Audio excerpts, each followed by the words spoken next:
সবাইকে শুভেচ্ছা জানিয়ে শুরু করছি আজকের ভিডিও। দেখো, আজকের ভিডিওতে একটি পুরনো দিনের ফেমাস অঙ্ক বা তোমাদের ভাষায় একটা ভাইরাল অঙ্ক নিয়ে এসেছি। যখন আমরা ছোট ছিলাম, মানে আজ থেকে প্রায় 30, 35 বা 40 বছর আগে, ক্লাস 5-এর একটি অঙ্ক ছিল। কি অঙ্ক না?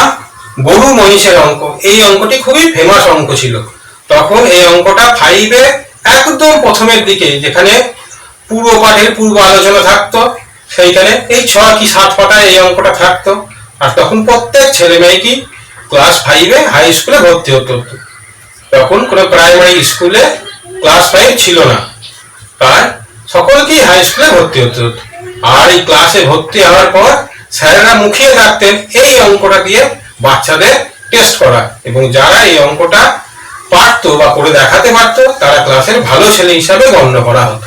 চলো আজকে এই অঙ্কটা তোমাদের সঙ্গে একটু দেখিয়ে দিই, এই অঙ্কটা কিভাবে আমরা করতাম, বা আমাদের সমসাময়িক যারা এই ভিডিওটা দেখছেন তারা একবার তাদের পূর্ণ স্মৃতি রোমন্থন করে নিন। দেখো অঙ্কটা কি আছে। এক ব্যাপারী গরু ও মহিষ মিলিয়ে মোট 50টি পশু কিনেছিলেন। একটি গরুর মূল্য 250 টাকা এবং একটি মহিষের মূল্য 750 টাকা হলে তিনি কয়টি গরু ক্রয় করেছিলেন? এই অঙ্কটা সেই সময় আমরা কিভাবে করতাম তোমরা দেখো, আর যারা পুরনো যারা অঙ্কটা করেছিলেন তারা একটু মিলিয়ে নিন, বা তাদের স্মৃতিতে মিলছে কিনা দেখে নিন, তারা এইভাবে অঙ্কটা করেছেন কিনা। দেখো আমরা কিভাবে করেছিলাম, শুরু করি অঙ্কটা।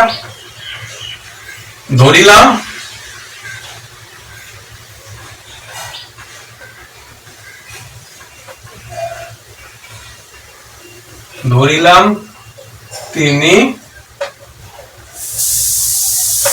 50টি, তখন ক্লাস 5-এ বাংলায় অক্ষরগুলো লেখা হতো এবং 6 থেকে আমরা ইংরাজি হরফ লিখেছিলাম, তাই অঙ্কটা বাংলা হরফে ছিল বলে 5টা বাংলায় বা 50টা বাংলায় লিখলাম।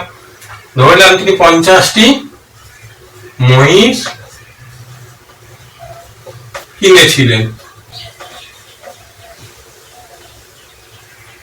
50টা মোষ আমি ধরে নিলাম, তিনি 50টি মোষ কিনেছিলেন। এবার 25টি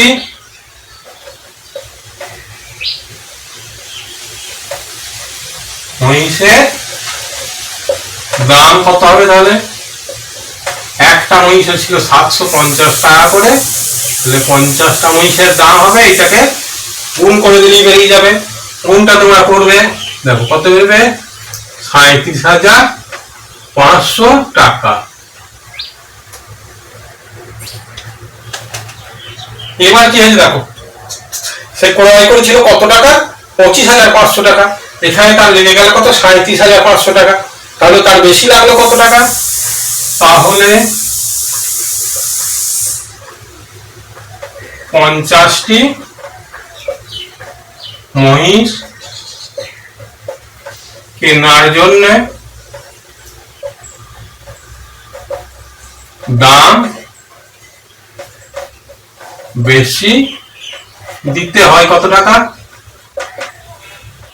দিতে হবে? সমান 37,500 টাকা থেকে লেগেছিল, তিনি খরচ করেছিলেন কত? 25,500 টাকা। এই টাকাটা বিয়োগ করলেই কত হবে? 12,000 টাকা। তাহলে যদি তিনি সব মোষ কিনতেন তাহলে তার কত টাকা খরচ হতো? বেশি, 12,000 টাকা। আর একটা গরুর দাম কত আছে? 250 টাকা। আর একটা মহিষের দাম আছে 750 টাকা। তাহলে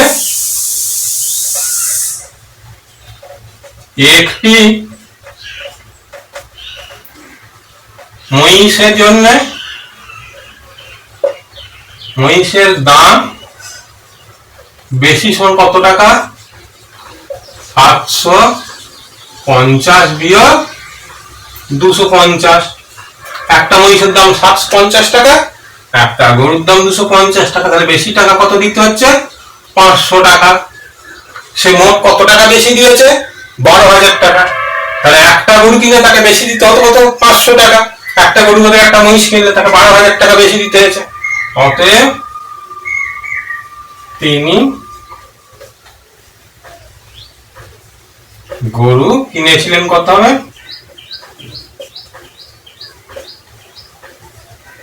এই 12,000 টাকাকে 500 টাকা দিয়ে ভাগ করে দিলেই বেরিয়ে যাবে। 12,000-কে 500 দিয়ে ভাগ করে দেখো, দুটো শূন্য কেটে গেল, 120 পড়ে থাকবে। 5 দুগুণে 10, 20, 5 4 20, তাহলে কত হলো? 24টি। তাহলে তিনি গরু ক্রয় করেছিলেন কতটি? 24টি। দেখো, এইভাবে গরু মহিষের অঙ্কটা তখন করা হতো।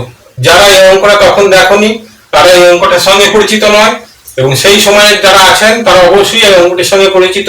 তারা এই অঙ্কটি একবার মিলিয়ে নেবেন, তারা এইভাবে করেছিলেন কিনা, বা অন্য কোনো ভাবে যদি করে থাকেন সেটা কমেন্ট করে জানাবেন। আর এখনকার ছেলেদের যারা আছো, যারা লেখাপড়া করছে, তাদের যদি অঙ্কটি ভালো লাগে বা এই ধরনের পুরনো অঙ্কের ভিডিও তোমরা দেখতে যেতে চাও, তাহলে অবশ্যই আমার চ্যানেলকে সাবস্ক্রাইব করবে। ধন্যবাদ।